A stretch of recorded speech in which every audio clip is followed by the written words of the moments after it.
Hey, c'est Mystique et aujourd'hui je vous retrouve pour vous présenter le manga Sleeping Sharon.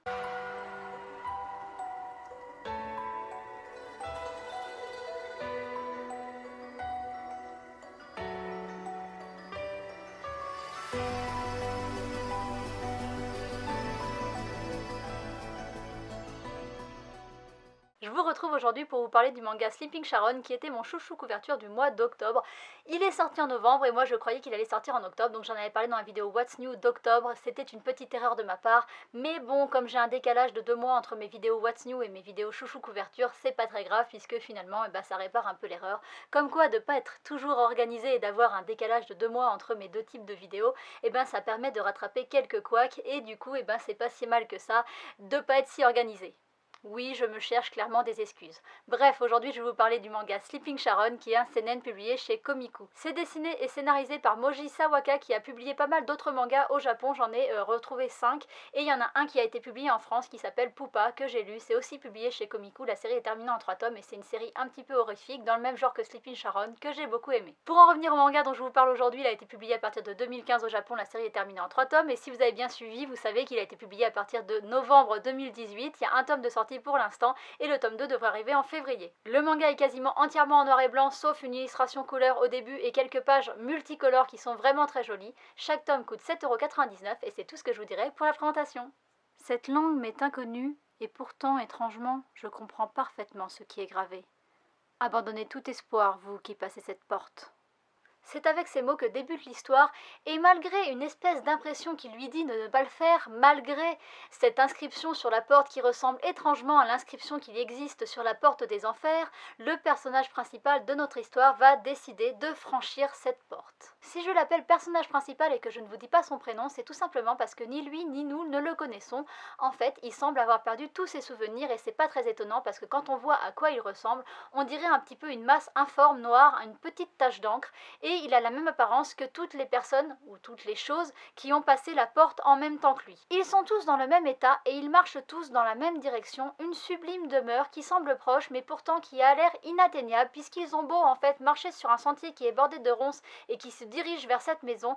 jamais ils ne s'en approchent. La situation très étrange et l'ambiance un peu pesante qui règne va encore s'assombrir quand le personnage principal va se retrouver tout seul sur le chemin, toutes les autres taches d'encre vont avoir disparu, il va prendre peur, il va se mettre à courir en direction de la maison en demandant de l'aide et contre toute attente il va atteindre la maison, il va même réussir à rentrer à l'intérieur et c'est peut-être parce qu'il a demandé de l'aide, parce que je sais pas si vous en rappelez mais sur la porte c'était marqué qu'il fallait abandonner tout espoir et en demandant de l'aide il n'abandonne pas espoir et peut-être que c'est grâce à ça, j'en sais rien, c'est mon interprétation à moi mais je pense que c'est grâce au fait qu'il n'ait pas perdu espoir qu'il a pu rentrer dans cette maison. À l'intérieur de la demeure il va faire la rencontre d'une petite fille toute mignonne nommée Sharon et qui a une petite lanterne et elle va lui redonner forme humaine en enlevant toutes ses taches noires et quand il va être devenu un peu plus humain et qu'il va avoir la forme d'un petit garçon, elle va l'appeler mon prince, un petit peu comme si elle l'attendait. Par la suite, il va faire la rencontre des autres habitants, tous plus étranges les uns que les autres et il va être invité à rester dans la demeure.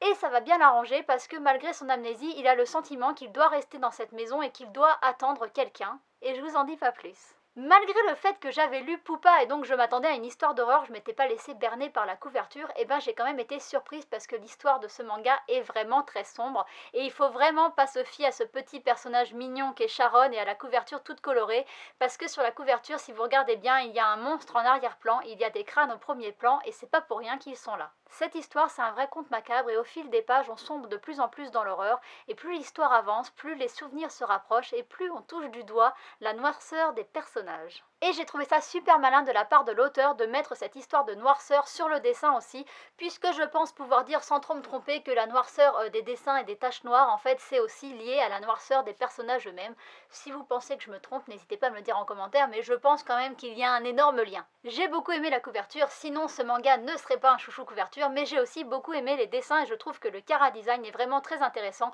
avec ces personnages mignons dans une histoire d'horreur. Je trouve que le contraste est très bien fait et je trouve que le dessin colle vraiment bien bien l'histoire avec cette histoire de tache noire. Et puis la dernière planche du tome 1 laisse vraiment présager le gros talent de l'auteur parce que le dessin est dans un style totalement différent et il met juste l'eau à la bouche, on n'a qu'une envie, c'est de savoir la suite. Et voilà, j'ai pas grand chose de plus à vous dire, je pense que si vous êtes fan de contes macabres un peu à la Tim Burton et d'horreur, vous allez franchement apprécier ce manga qui mélange un côté très mignon et un côté très horrifique. J'espère que je vous ai donné envie de le découvrir et puis je vous dis à bientôt pour une prochaine vidéo. Bye bye.